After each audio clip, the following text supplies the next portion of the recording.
following podcast may contain explicit language. Unless JK is sober, then we should be fine. Lord, give me my leg. Come on, Lord, give me my leg. This is the DRF Players Podcast. Here are your hosts, Peter Thomas Fornatel and Jonathan Kinchin.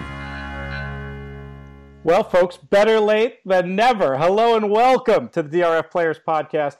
This is show 305, the January 30th, 2018 edition. I'm your host, Peter Thomas Fornatel, back with you from the Brooklyn Salon. I think that's what we're calling it. Upstairs. Downstairs is too cold. The bunker will be back in effect soon, though. Needs a good cleaning as well after the holidays. That's what happens with bunkers. But we're going to be a shorter show today, but I still think it's going to be a really good show and one worthy of your attention. I'm here, and I'm joined by my usual co-host. In the past on the show, we've called him the People's Champion after a certain professional wrestler. These days, I'm leaning towards it, leaving Dwayne Johnson's nickname alone and instead going for Adam Copeland, a.k.a. The Edge, and calling him, not The Edge, he's just Edge, and calling him the Rated R Superstar. He is, of course, Jonathan Kinchin. JK, what's up? Oh, it's going to be hard for me to talk today. I've got a little soap in my mouth, but I'm going to work through it. Well, there's more to that story, though. Those of you who are listening live to the last podcast we did know exactly what we're talking about. But we may pick up on that one another time, or perhaps we'll get to it a little bit later. But without further ado, I want to introduce today's special guest, always a hit when he comes on the show. And it's been a while since we've had a chance to sit down and talk to the head figure maker from Timeform US. He is, of course, Craig Milkowski. Craig, what's up? Not a whole lot, just trying to adjust to this crazy Oklahoma weather where it's 20 degrees one day and 60 the next. But otherwise, things are good. I like it. Yeah, things have been a little weird everywhere. Though one man who had nothing but sunshine this weekend was JK, who had the pleasure of being down in South Florida, getting a chance to enjoy the Pegasus World Cup live and in person. And judging from his Twitter feed, you did okay over the weekend, JK. Yeah, the Pegasus Day wasn't so good. I played in the contest and made a substantially large wager on Curlin's approval. That didn't work out, obviously. She ran second, so that wasn't so good. But then found a way to get it back on Sunday for the pick six. Not too bad. We had some questions specifically about one horse in the sequence. Why don't we start off with that? The money ball, as it were, to use a line of Sean Borman's that Mike Maloney quotes in Betting with an Edge. The money ball in the sequence came in the last race. Tell us about that horse and why you decided to not only use, but to use equal. You were kind enough to share your ticket maker ticket on Twitter. Why did you use that horse equally with everybody else in the sequence? Yeah, it was just a spread race. I mean, we were a little bit skinnier at times. I think we had two A horses in a few of the races. And when it came to that last race, those races are usually designed to be chaos. I think that most racing secretaries, when they know they're going to have a mandatory payout day and so on and so forth, they want the last race to be a little bit crazy. And so we figured we would just kind of go with that theme of the last race being a little nuts. That horse wasn't completely lost in our opinion. The horse in the last race was in a hot pace. I'm not 100% sure. I don't remember how Craig had it coded. The race on January 13th and the 10th at Gulfstream. That was the race that this one was coming out of. But the other thing about that day is the inside wasn't exactly where you wanted to be. This horse found himself down in there. So we used, and in all honesty, the 8 was best. Missed the break, the 9 unseated the rider, and the 8 come flying late after missing the break by I don't know. I haven't even watched the race back, but it was significant. So you get a little lucky sometimes in these situations, and I think that we got lucky there. But you got to be in the right place to get lucky. You took the words right out of my mouth, and I was going to ask you Was this a case, and I'm almost guessing it was, where had one of the shorter end of the odds spectrum horses won, would you have just broken even or even lost a little money on the bet, or were you green no matter what happened? Well, unfortunately, the 2018, we don't have the technology to show will pays on a 20-cent mandatory payout pick six for whatever reasons that they try to suggest or why we can't do so. So I have no idea. I mean, I don't know what the others would have paid because there's never a will pay. I mean, obviously, if the favorite wins, it's paying significantly less. But yeah, I think we would have still been in the green. I think we would have at least gotten out, but because we had it 3 times. But you know, it's kind of tricky to know.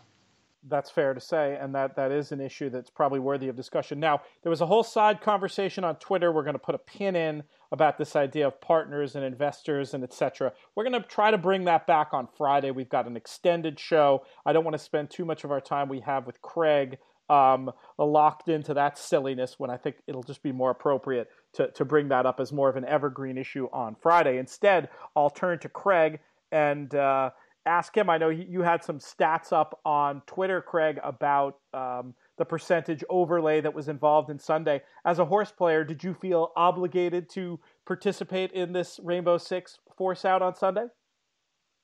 I did. I participated with some friends of mine here in Oklahoma. We got knocked out in the last leg when we had the 8 and a few other horses, but no 5. I wish I'd had a little more say in putting the ticket together. Maybe I would have had the 5, but tough to say. But yeah, we didn't win. I thought it was definitely interesting. I think it showed that, if you put a good betting product out there, something that bettors think they can make some money, they flock to the windows. Almost to the point that, like I said, what everybody expected would be a big positive expectation bet. Turned out that it was still, but only to the tune of 5%, which is still great. But I think on a typical pick six, you're going to do a lot better than that with a 3 or 4 day carryover. Sure. No, that makes sense. But anytime more money is going out than is coming in, or even in a situation, and I'll put in a plug for the home team here, like this weekend's World Championship of Handicapping, where all the money going in is getting paid out. So it's neither a positive nor a negative expectation. But anytime you shift the terms to where they're favorable for the player, especially in a game where takeouts are so often 20% or greater, players are going to vote with their dollar and come to those bets. And it's actually a point I mentioned once already this show. You could have a drinking game, how many times Mike Maloney comes up on the DRF Players podcast, especially since the publication of Betting with an Edge. But Mike makes the point when he's talking about how takeout reduction is good for the industry as a whole, points out that one of the reasons that carryovers are so popular, not even when they're going to be a positive expectation, even when you just have a 1 or 2 day carryover, you're going to see that much more money bet in the pool. The reason is because it's a de facto takeout reduction, and it's proof almost every day of how price conscious horse players are. It encourages smaller players to participate where they might not have. And with professional level players, it's going to encourage them to spend more money than they would have with a higher takeout. It's a lesson that track executives can hopefully take to heart.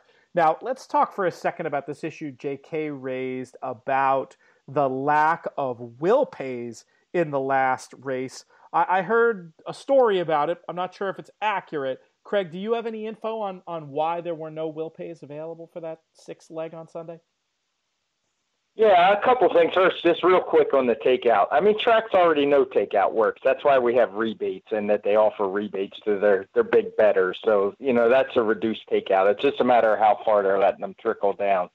As far as the will pays go, yeah, that's interesting. I did the group I was in. They were getting pretty excited as we had 5 out of 5 and we had 4. And I kind of warned them. I said, hey guys, there's no will pays out, but just by the number of live tickets, you could tell with most of the horses we had, it wasn't going to pay a whole lot. We'd have probably broke even, maybe even lost a little money. It's really hard to say.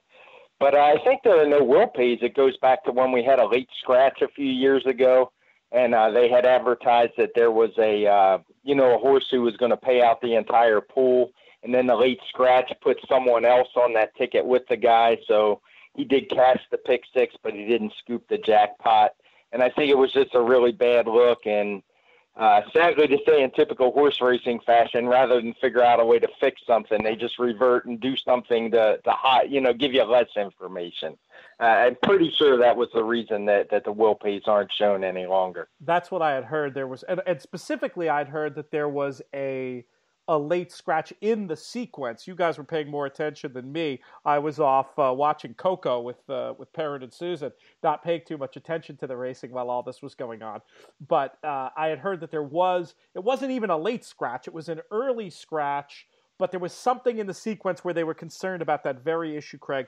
They didn't. Now, I get it. You don't want to put up information you know is wrong. And in fact, didn't that happen fairly recently in the last few months with a Santa Anita carryover where there were pays put up and everybody was commenting on how dramatically low they were, and it was related to the fact that there was some sort of wise guy horse in the sequence scratched, and it sort of messed up all the payouts, and sure enough, the conspiracy theorists such as myself come out of the woodwork. But isn't there a better option here? Isn't there some opportunity to actually fix the root of the technology so we can have accurate information? Why is that so hard, Craig? I wish I could tell you. I mean, I'm sure any, 2-bit Google taught programmer could figure it out. It's just a matter of getting somebody to spend the money to do things the right way. I mean, like Jonathan said, it's 2018. There's really no reason that we can't know what our tickets are going to pay in the last leg. Any excuse that's given, it's just really not acceptable, if you ask me. Well, and while we're on this train, Craig, it was one of the things I wanted to talk to you about anyway. And obviously, those of you who follow us on Twitter probably know where this is going. And where it's going is the timing of races. First, I want to ask you generally if you've come up with any or heard any explanations, not that they'd be satisfactory, but have you heard any explanations about what's been going on, particularly at Gulfstream in certain races lately, that we haven't been having any fractions at all? And then the second part of the question would be how you as a figure maker, particularly a pace figure maker, have been getting around that or doing the work yourselves or yourself, or if you're just leaving those races alone in terms of pace figures. Yeah, when it comes to timing off a video, I can do really well getting the final time probably within 10th of a second, even closer than that, if, to my mind, but just to be safe, I say 1/10 of a second. But when it comes to fractions, it just takes a whole lot of work. It can be done, but, it would probably take an hour to do a race to figure out where the fraction calls come at every distance and surface configuration. For the most part, when they don't post fractional times, I'm not going to go and do that work. I will do the final time and make the best final time number that I can, but I don't try to make up my own fractions and add them to the pace figures. Okay, that's interesting. So in those instances, you will machine time, come up with a final figure, but you're going to leave the internal pieces of those races alone. Right, and like I said, even though I think I could come pretty close most times, I'm not comfortable that it will be accurate enough that I want to put a figure out there, knowing that, customers aren't going to see that. They're just going to see the number. They're not going to know what's behind it. So I'm personally more comfortable just having the blank there, and if people don't like it, they can blame Gulfstream. Well, exactly, and really the punishment that fits the crime in this instance. Am I too harsh in saying, and JK will get you to weigh in on this, the punishment that fits the crime is people betting less on races where accurate information isn't available. Right, and, I hear a lot of people, they wonder why I harp on this stuff, and they say, time doesn't matter, and, it's not that important, and it's, you do hear, even a lot of horse players, they'll tell you, what's 1/5 of a second here or there, and I always stick to the one thing. Hey, listen, just give us the information. Give us accurate information and let those who want to use it, and those who don't have to. But there's no reason for us not to get the best information we can. And, just some of the stuff, and it's not just Gulfstream. I mean, it's happening everywhere. There's some tracks out there. I don't want to beat up on, too many, but like Zia Park this year had, I think it was about over 10% of their races this year had no fractions and were hand timed. I remember when the race Roy H won before the Breeders' Cup, there was some timing issues there. And one of the California spokesmen came out and said, well, we're comfortable 99% of the time. The system works and we use hand times. Well, I want to say in the next month, I probably saw 15 races that had hand timed in the chart. So that's certainly not 99%. But what gets done to fix it, that's the frustrating part. Nothing ever seems to get done to fix these things. It's just blown over, you gripe for a day or two, and then it just goes away and life goes on. But it's something that I really think in today's age where you got people using computers and digging deep and have, massive databases, I think data integrity is a big issue. And if you can't do something simple like timing races, you're going to drive away a lot of potential customers. And those are the customers who in the end are probably going to bet the most money. So you're throwing away a lot of people out the window that might be interested in the game that, watch once or twice and see this stuff happening and just give up. JK, where do you stand on this? One of the biggest growth aspects of the NFL was fantasy football. And then obviously we know how important wagering is, even though it's not legal to the NFL and people paying attention, being tuned in. It'd be unfortunate if they had the same approach that what's a 107-yard game versus a 99-yard game? It's like the same. It's just 8 yards, right? It didn't change the outcome of who won. But at the same time, it's it's just 8 yards. Or it wasn't really a catch. I mean, it kind of was, but it wasn't. So let's change that. Or God forbid, when someone's got a prop bet on the same situation. So I think just if you're going to give out information, let's make it accurate. If the times aren't important, then don't post them, period. And see how that affects handle if we're not posting time. So the idea of we find it to be important enough information to release, but it's not important enough to have accurate, to me is kind of silly and a bit bizarre. I'm really excited about the prospect of finding some of these time doesn't matter people, Craig, and enlisting them as customers for the PTF Sportsbook that is recently suffering a big hit when JK somehow held off and didn't have ice cream for 3 weeks. I got to get some of that money back, so I'm looking for some easy marks if you want to send any of them my way. But I'll see what I can do. My hunch is those people who say that don't really bet. That's what I always assume. Yeah, or I guess if you're recreational enough, but yeah, it's even if you're not somebody who considers himself or herself a speed handicapper, et cetera, the idea that information isn't critical to growing the enterprise as a whole, I think that's just seeing it wrong. I really applaud, Craig, that you are continuing to shine a light on this, even if it does make even some other horse players, if they're not fully understanding what the problems are. And I hope you will continue to do that. I mean, is it a fight you're willing to continue? You sound like you're getting a little weary of it. I'm weary, but I won't give up. I tweeted just this week, Sam Houston had their one big day this year, and they blew the timing on 2 races. I mean, it does get very frustrating, but what can you do? All you can do is keep fighting the fight and hope eventually it sinks in. So the video editing software you use, do you is that something that you consider proprietary, or is that something you might guide other horse players towards if they wanted to, say, come up with their own individual fractions in some of these missing Gulfstream races? We didn't clear this before the show, so feel free to tell me if it's proprietary. No, it's not proprietary at all. You can find them free on the internet. The toughest part is getting a quality replay. Some tracks make it much more difficult than others, and actually have to, record races, which are subject to fluctuations in the network. But when a lot of stakes races, some tracks post all their races like Gulfstream, which I hate saying this because they'll probably pull their replays from YouTube now, so you can't download them. That's the typical reaction in horse racing. But the key is to get the good replay, and then there's tons of software, even free software. There's one called Media Player Classic. The key is that you have to get software where you can skip frame by frame, and that shows hundredths of a second.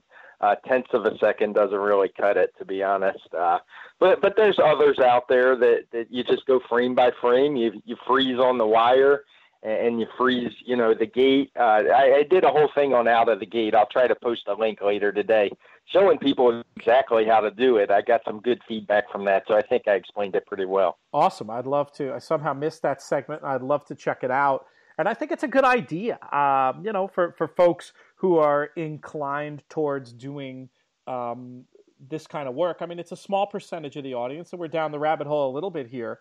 But I would think you could come up with something that was better than nothing. I get why you don't want to publish that info, Craig, and put your imprimatur on it as it's 100% accurate. But I would think there'd be a lot of meat on the bone for players looking to get an edge, to dig and do that type of work. So that would be very, very interesting for people to check out. I also want to talk to you, Craig, much more generally, and I know JK wants to chime in on this as well, about how your pace figures for Timeform US work, how they differ from other pace figures, why you do them the way you do, et cetera, et cetera. I think you heard JK and I the last couple of shows have had a few little bits of back and forth about this, and I understand you're working on a piece currently for DRF.com that's going to explain this in depth. But maybe you could start off just by giving us a little bit of a preview of what your philosophy of pace figures is. Yeah, sure. And some good news. That piece actually was published a little bit before we went on air this morning. So I have tweeted it out. It's also been tweeted out from Timeform US. So it's out there for people to read. Since the figures that made it to Formulator, the Timeform US pace figures and the early and late speed ratings, they were available in the classic PPs, the early and late ratings, but not the pace figures. But now they're all available in the Timeform US. And I remember one of your old co-hosts, Mike Hogan, had some questions about it. I've gotten some questions from Andy Beyer about the figures. So I kind of wanted to clear up some misconceptions. We did some things early, but they were probably a little too generic for people that really want to dig deeper on how these figures work. And the main takeaway is that, and I think you guys pretty much had it right, although Jonathan was a little confused, I think, on one thing last week. The pace figures in the running lines are basically telling you a story about that race. They are geared to be compared to the final time of the race. So if you see a pace figure of 120 and a final time of 100, you'll know they went faster than you would generally expect for that final time. Now, it's up to the handicapper to judge if that final time was a good one or not for the race. Just because we have fractions in red, maybe it was a 120 and 100, but it's going to take a 120 to win the race today. So, that red fraction may not mean as much.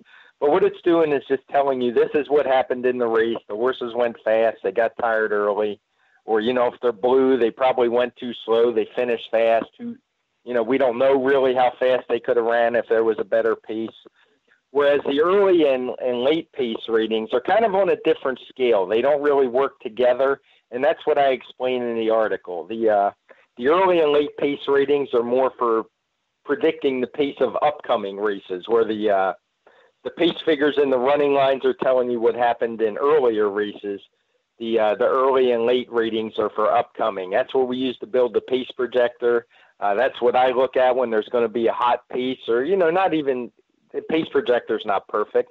Sometimes I'll think the race sets up for a closer and be looking at the pace ratings, even if a fast pace isn't projected. But it's more to get on scale with, we have to compare horses that run at many different distances on different surfaces. It's not unusual to see a mile turf runner cutting back to a 6 furlong dirt sprint. So we need to be able to compare those things. And if we just try to use the pace ratings from the running lines, it's going to cloud the picture a lot more than what people will think. If they just try to use those, they're going to make some bad bets and use some bad information. JK, I thought you had a follow-up you were going to chime in with. No, yeah. No, I couldn't find the mute button. It doesn't move. That's exactly. It doesn't move, that button. It's in the same place every time. I know my phone goes to sleep, though. Then I got to, go back and find it. Pete, don't make me cuss at you today. I'm trying to behave. No, that makes a ton of sense. Yeah, I guess maybe I was misled a little bit, although it has led my misunderstanding of it has led to some good situations, finding some good horses. But looking at it the wrong way, but I guess that's racing, right? It doesn't make a difference. And yeah, don't let me mislead you, guy. I mean, if we see pace figures of 100 at 6 furlongs and 102 at 6.5 on, both races are on dirt, there's nothing wrong with comparing those. I'll probably tell you, who was faster last race. But it's just I don't want to sit here and say get stone that one's faster than the other, because it doesn't really work that way. But if you're comparing similar races at similar distances and surface, you're not going to go too much wrong. It's when people start looking at a turf race or, and they're trying to look, oh, this horse ran 120 and this horse on the dirt ran 100. Why is the third horse shown in front? That's where you can get in some trouble. Got it. Yeah, absolutely. That makes total sense. Why did you decide to make these figures sort of more along the lines of a race shape figure than sort of the traditional, what I would consider traditional pace figures that I learned to make from Jim Quinn's book years ago, where I feel like you can kind of do both the A to B comparisons and also get some sense of race shape? What do you think is better about your methodology, Craig? I think if you go back and read Jim Quinn, you might realize he does it a lot more like what I do than what you're talking about. Oh, that's it. Where you're just kind of talking about you're more talking about from a pure speed perspective, which is something I think the only place I've ever really seen that is the Moss figures, which is what used to be in Formulator, and then they had a second number which told you if it was fast or slow for the pace. But for the most part, way back when I used to use Brisk Pass Performances because I couldn't afford DRF, which, now it's a little more even, but actually it wasn't even Brisk. It was a TSN, I think, which doesn't even exist anymore. But their pace figures, some other ones I had used have all been in the line of what I was talking about, where they looked at how they compare for that particular distance. Interesting. So they weren't really true velocity things. I think Moss is the only ones I've seen that really had done that. Maybe was I thinking of Bill Kieran instead, perhaps? Are those, I know I learned to make them where you were basically just making your final figure for the different calls in the race, like as if the race went to 2 furlongs, 4 furlongs. I don't know where I picked it up. I was guessing it was from that figure hand. That would be strike 2. It definitely wasn't Kieran either. That's actually where I got my basis from. He's the guy. I read everything Beyer ever wrote about Final Time, and then the more I learned about paces having a big effect, I started with all Bill Kieran's works, and he was really the guy that pace is everything I've read kind of comes from him. Later on, I read James Quinn's stuff, and he kind of followed along at along Kieran's methodology. But yeah, I'm not sure where you got that, to be honest. I think when Andy Beyer did some pace stuff, he might have been more along those lines, but I really don't remember that well on the pace part, to be honest. And what is the advantage of doing it your way? Or maybe I should say the advantage of my way. It's pretty. The numbers make more sense. They tell a better picture. I want to say, and this is knocking, I have great respect for Randy Moss, but I think one of the problems there, a lot of people were really confused with those numbers in the beginning, and they kind of gave up because you would see numbers for like a 1.25 mile race where the pace might show 70 and the final time was 85, but it would be telling you it was a fast pace. And it was very well may have been a fast pace, but the numbers, it's kind of hard to wrap your head around that when you see a lower number at the pace call than the final time. And I think that's why he eventually added that second number. Like in that case, if it was a fast pace, it might have said 70 plus 10 to show you it was faster than would normally be expected. But I just did it for ease of reading and just, so people could easily wrap their heads around what was going on.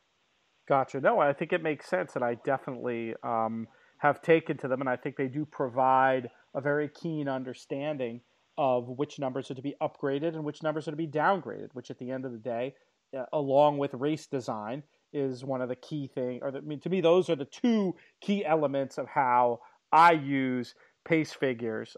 Is there another application they have for you, or are those the two main areas as well? No, that's it. And then, as far as the early and late ratings go, it's kind of what I explained in the article. It's not uncommon to get horses switching distances and stuff. So I explained how the scale works, where, a dirt sprinter is almost always going to have a higher, even the closers oftentimes will have higher early ratings than late ratings, because if they stretch out to 1.1 miles and they're competing against horses who have been running in slower pace routes, you want to know that they're faster. Whereas if you just use the pace figures from the running lines, that's not going to show through. So that's where the early and late ratings come in. Late ratings get a little tricky, because it's more a stamina issue. Horses may very well still be closing faster at 6 furlongs than they are at 1.1 miles, but that doesn't mean they're actually better closers. It's kind of a mix of stamina and finishing speed.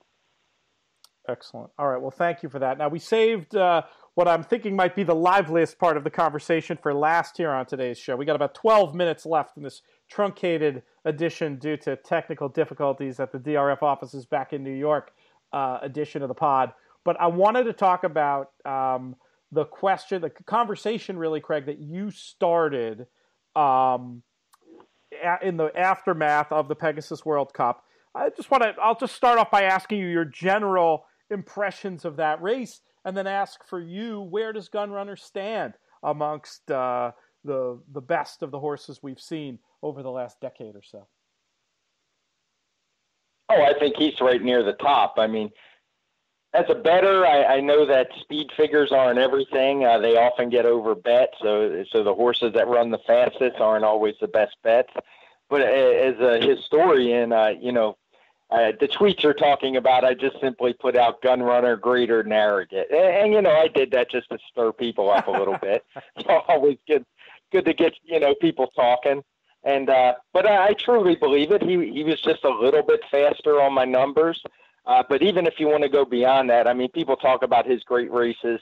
It's hard for me to analyze the one in Dubai, which most point to and say, well, Gunrunner could never top that effort.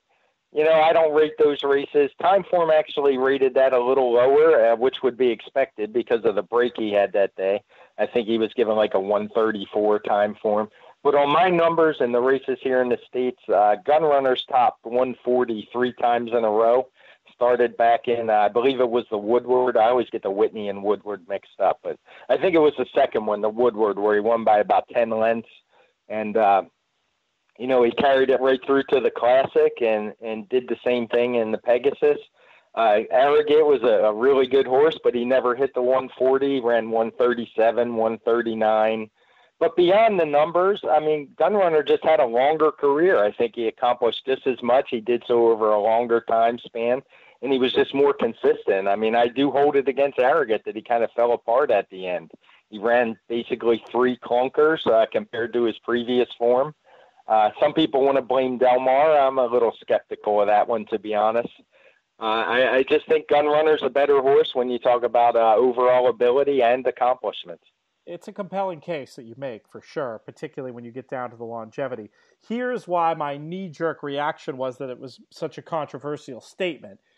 After Dubai, there were a number of people, a conversation. I'll give Mike Watchmaker credit for being the first person I think I read saying this in print, and it really became part of the conversation, this idea that Arrogate was potentially in a class with Secretariat. Now, was that possibly a case of premature praise?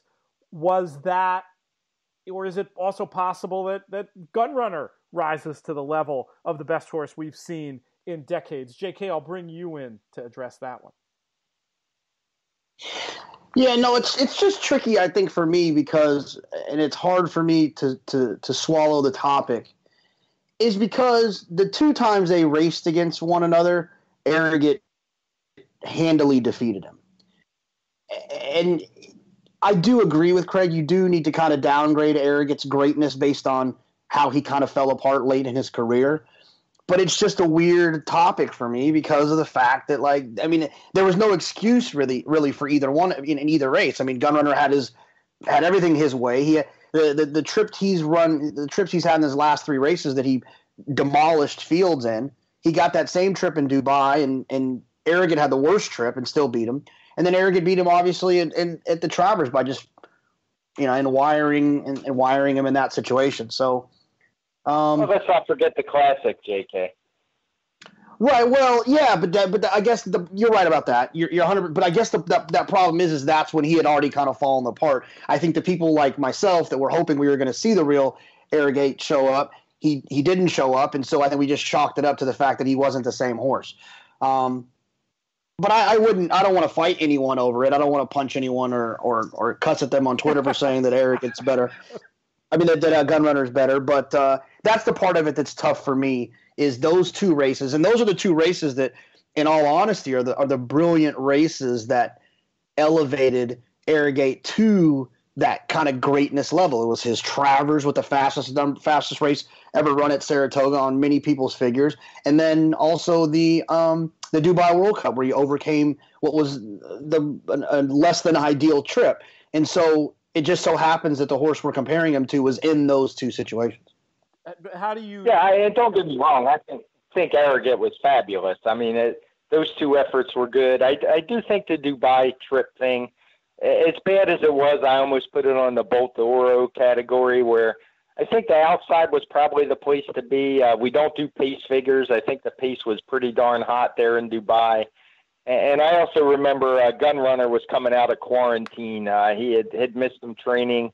He ran in an easy race over at Oaklawn, I think, before that. But I'm not sure he was at his best that day, to be honest. But again, I'm splitting hairs. They're two really good horses. We're lucky to see them around the same time. Just trying to stir up a little controversy as much as anything. We love it. We love it. That's what makes for podcasts. We don't have anything to talk about if we don't have people making controversial statements. JK and I, if we didn't make fun of each other so much, there'd be no show because we agree too often. So it's good to throw this type of thing in there. I definitely have sympathy for the point of view too that the full, you have to look at these horses in the concept of their own form and where they were in their form and what we're really talking about when we talk about who's better. In other words, to me, that run of form, and I compared it right after the Dubai World Cup to the run of form that the Rolling Stones had in the late 60s when they released their 4 best albums, in my opinion, within a 5 or 6 year span. To me, that makes me, I think of Arrogate and what he accomplished on the track between the Travers and the Dubai World Cup. And whereas Gunrunner, I don't think there's anybody in the world who would say he was at his best form during that part. That came later, coinciding with Arrogate's, to mix a rock and roll metaphor, that by the time Gunrunner was really good, Arrogate was filming movies and, playing stage shows in jumpsuits in Las Vegas. He was clearly off form, late period Elvis style. By the time Gunrunner really went to form. And on figures, I mean, I don't think you'll find figures that have Arrogate's fastest races faster than Gunrunner's fastest races. So, I think the point stands, and that just leaves me with the only question, is Gunrunner doesn't really feel this way to me. Some of what Arrogate was doing during that period was so special. I can see why the S word comparisons were made. But is it possible, Craig, that Gunrunner in some sense is underrated, that I haven't really heard people stepping up to compare him to the immortals of the turf? Yeah, I think he is. I mean, if you just look at what he did to some of the horses, not so much that he won. I mean, he won a Grade 1 race at Saratoga by 10 lengths. And he did it by just taking it to him from the bell. He did the same thing. How quickly we forgot about all the talk about the 10 post, which in my mind was way overblown anyway. But, he blasted out of there, and look what happened to Collected. I mean, Collected, I'd like to say he gutted the horse. It's probably a better term out there. But, Collected just, he had enough. He ran with the horse for about 4 furlongs, 6 furlongs.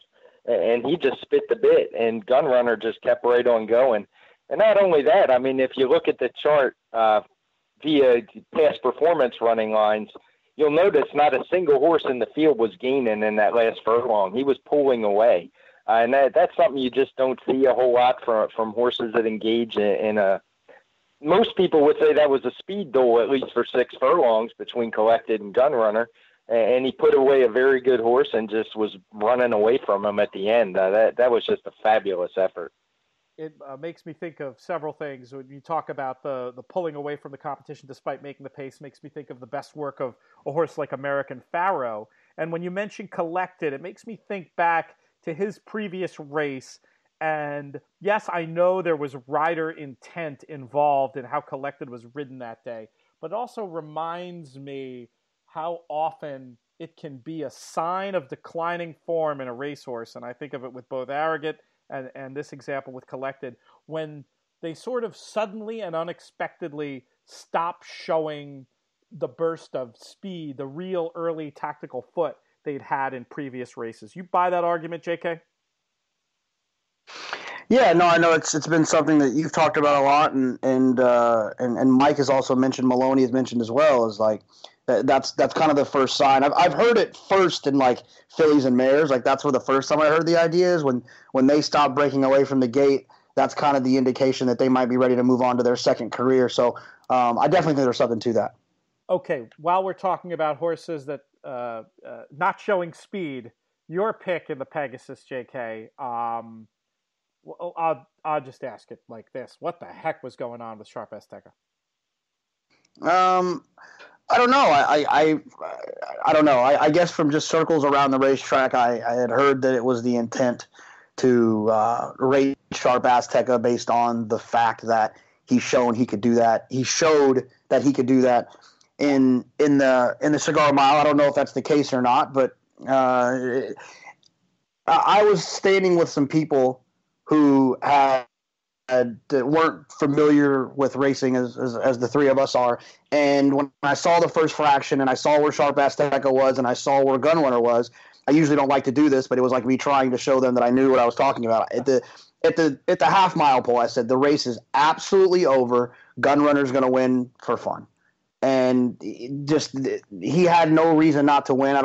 Sharp Azteca was never going to run past him. No. I mean that was never going to happen. And I don't think anyone who potentially supported Sharp Azteca thought that he was going to somehow pass Gunrunner in the stretch. And he was empty. I guess I don't know. I don't know why they did that. But it's obvious that it wasn't the right tactic. Yeah, 50 yards out of the gate. Forget the half mile pole, maybe not even 50 yards out of the gate. I wouldn't have given you a nickel for him. It just had no chance. Any other thoughts from you, Craig, on the Pegasus itself, or anything that particularly impressed you on the undercard? We just got a minute or two left before we have to wrap up this show. No, I'm always baffled on dirt when trainers and jockeys outthink themselves and don't use speed. I mean, speed is a weapon. As soon as I hear people talking about, we're going to try to rate, they're going to lose 9 times out of 10. I thought, for example, I saw some people questioning what was Mike Smith doing. It was a great ride. He put Collected in the only possible position where he could have a chance to win the race. Now, it wasn't good enough, and he got, beat pretty handily. But, what was going to happen with him if he rated back in 3rd or 4th? Did anybody think in a million years he could pass Gunrunner in the stretch? So, speed. That's my final take, I guess, for jockeys and riders is especially on dirt. Speed is a weapon. Use it. When you start thinking you have to rate, you're probably in the wrong race. Yeah, and the other thing that I probably need to say out loud is I was bullish about West Coast, and he's proven me wrong. Bearish. He's a good horse, and I will respect him moving forward. That was my next question. Yeah, you said bullish, you meant bearish on West Coast. In retrospect, JK, the only surprise is that you decided to throw him in your pick 6 on Travers Day to bail out the team, because it's true, you've never had a nice word to say about that poor horse. And I thought he ran huge. Obviously, a city block clear of 3rd. I got lucky in my wagering with getting Gunrunner up into the number, but I mean, he was nowhere. That really looked like a 2-horse race at the end of the day. And, we'll talk a little bit about some of the socializing you did at the Pegasus on Friday's show, but suffice it to say, you will not be against West Coast in the Dubai World Cup and moving forward? No. Like you said, we'll tease it for Friday, but But Friday night I was at dinner and I ran into a man in which a wig that I have.